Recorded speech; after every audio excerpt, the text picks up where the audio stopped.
мақұлдың бүйесін анан алып шықтық, үрлеп кетіріп қойдық, кептіріп, енді жағына жылы суға салып, кішкене шығартып, қазір енді өзін майды өзін тұздап, енді мына шекті салайын деп жатырмыз.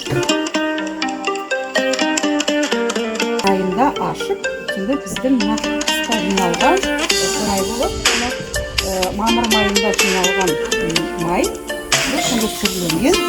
Сәмшия Құсайынқызы, естеріңізде бар шығар, бала кезімізде осы қарын баланың шауырған кезде май салынған қарынды алып жылытып баланың ішіне басқан кезде суықтарды шығаратын, иә?